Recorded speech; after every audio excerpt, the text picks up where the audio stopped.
watching Fox 10 Phoenix now. It's not something you typically hear this time of year, but baby, it's warm outside. It's one of my favorite songs, actually. Our higher than normal temperatures is our big story this morning. Yeah, we are looking at what could be record highs over the next couple of days. And with just over a week from the winter solstice, Arizona is feeling more spring-like. So Crystal has been talking about it, that we could be seeing high temperatures in the 80s. That's 15 degrees above where we should be for this time of the year, and also no rain in sight. But most people here in the valley, especially visitors coming for the holidays, probably not complaining because it is as good as it gets for any outdoor activity that you may want to be doing here in the valley. But up north, it is a different story. The warm temperatures leading to some disappointment. Flagstaff business owners say no snow means it is bad for business. It would be phenomenal. Not only for the skiing and snowboarding, but just the town. The town is so beautiful when it's covered in snow.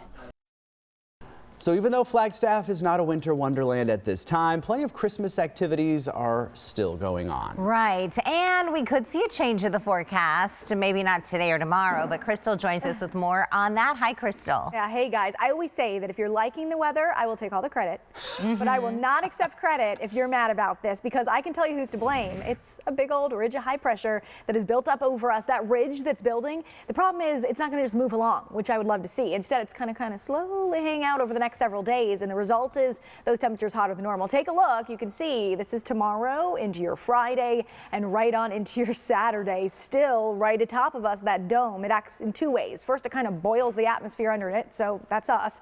And on top of that, it creates a little shield so nothing can move on in, like say rain or snow. So these are the forecast high temperatures over the next 5 days. We've got 3 days in the low 80s, Saturday in the upper 70s, and then finally Sunday falling into the middle 70s, which is still about 10 degrees above average. If you compare to the daily records, which are around 78, 79 degrees, we've got at least 3, probably 4 days where we will tie or break records. But we do have cooler numbers on the 10-day forecast, potentially. Christmas time? Thank you. Well done, Crystal. Yes, exactly. So we'll get to that coming up, guys.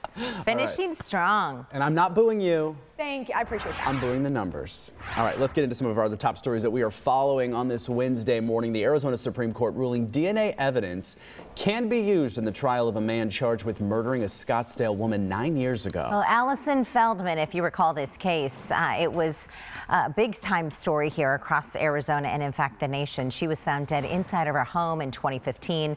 Ian Mitchum is charged in her death. Police used the DNA from his brother, who was in prison at the time, and linked it to Mitchum's DNA from an earlier DUI arrest. Well, Mitchum's attorneys argued that since police didn't obtain a search warrant for the DNA sample, it violated his Fourth Amendment right to consent.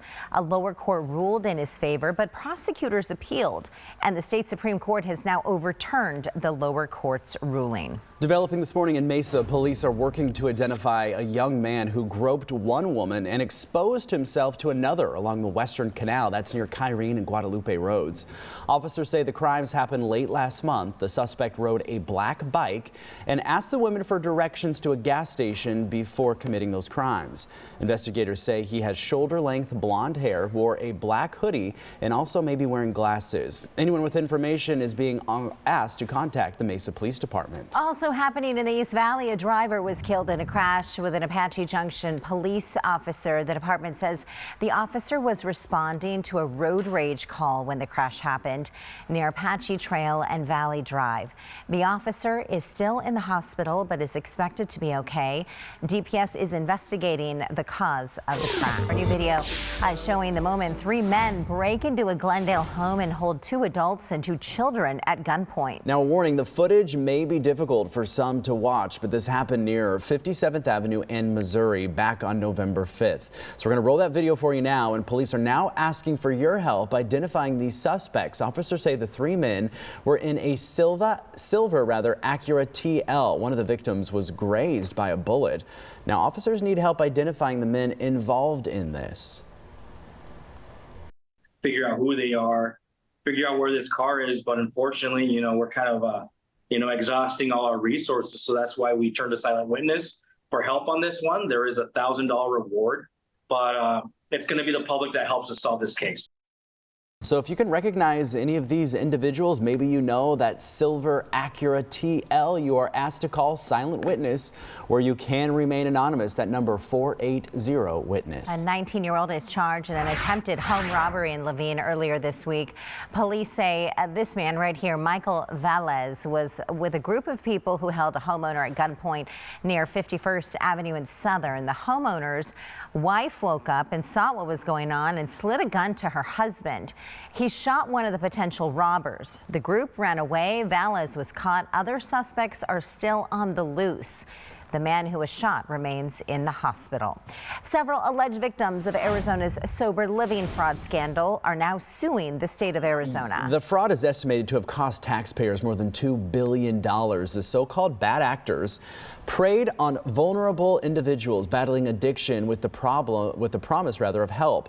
They would sign victims up for the state's Medicaid access program known as Access, but instead of using that money for rehab, the bad actors would keep the money and keep those individuals inside of fake sober living homes by providing them more drugs and more alcohol. Many of the victims were Native Americans.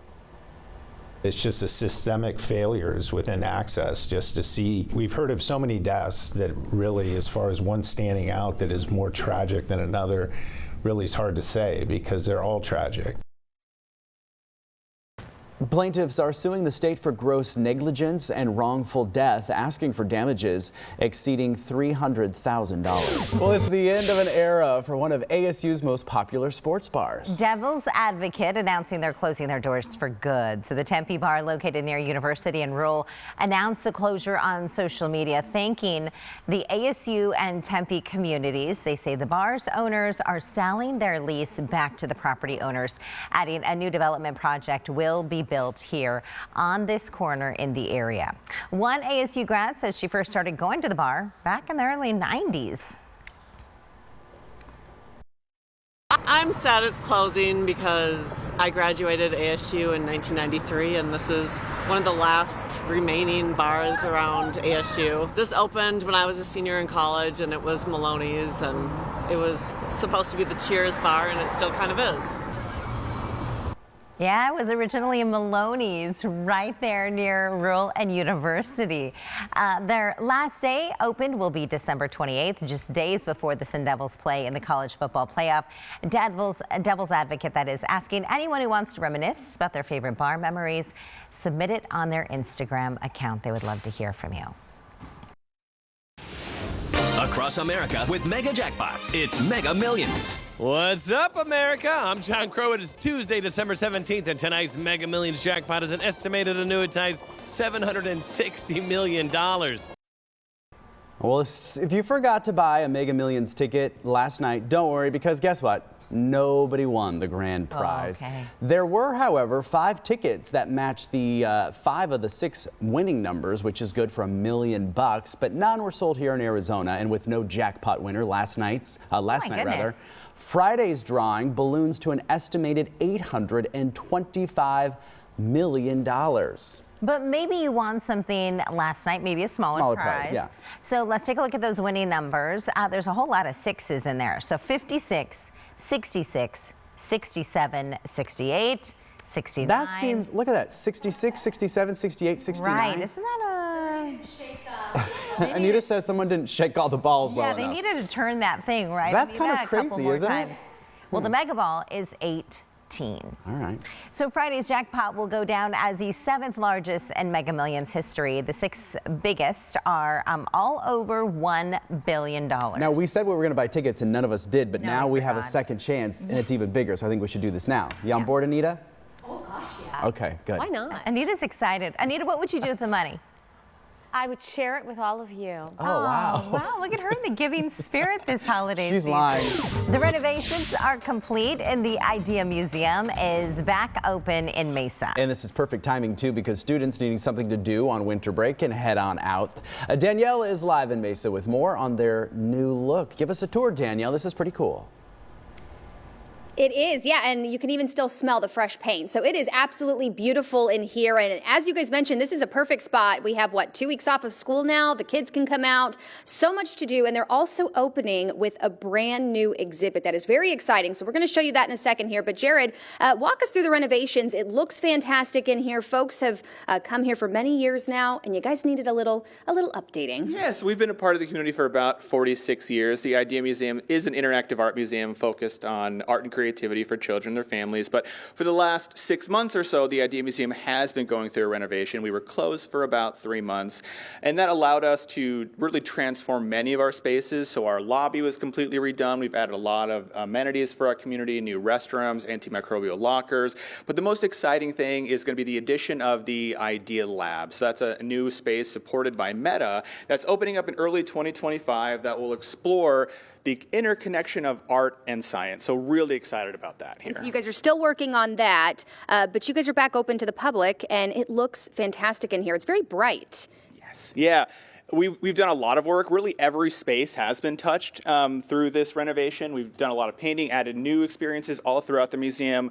But really, the big exciting thing for right now is the opening of Joyride, the exhibit we have right around the corner here. Yeah, it is fantastic. I'm looking at so many different things. Kiddos can come in here. They can do art projects. I see beads happening here, a lot of little towns they can explore. But as you mentioned, this exhibit is fantastic. Mike, you're kind of behind all this. Tell us about the exhibit. It's beautiful. Sure, thank you. It's Joyride Art on Wheels. So it's our new art exhibit featuring over 40 local artists showing ways that they customize skateboards, lowrider art, bicycle art, wheelchair art, just about anything on wheels that someone can personalize and represent their individuality or their culture and show ways that they really feature their excellence in artwork. And this is all local artists. It is, yeah. It's all people from all over the valley. It's mostly Mesa and Phoenix artists, but there's also Tucson artists and even some from outside the valley as well. This is so cool. And this is going to be here for about, a year? Yeah, just about a year. And as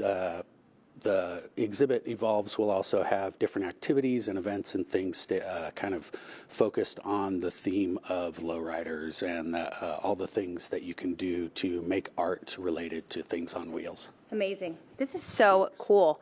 I'm not sure where Jared went, but hours of operation, when can people come? We're open 9 to 4 Tuesday through Saturday, and I believe noon to 4 on Sunday. Perfect. Yeah. Jared, did he get that right? He got it absolutely right. He got that right. All right, come join us here in downtown Mesa. It is beautiful in here, so much to explore, and a great way to get the kids out of the house. Parents, I know you need that. This is the perfect place to do it.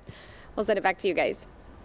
I like it. Yeah, get those kids out of the house, Get those brains engaged. Get everybody tired. Off the tablets. Go home, take a nap.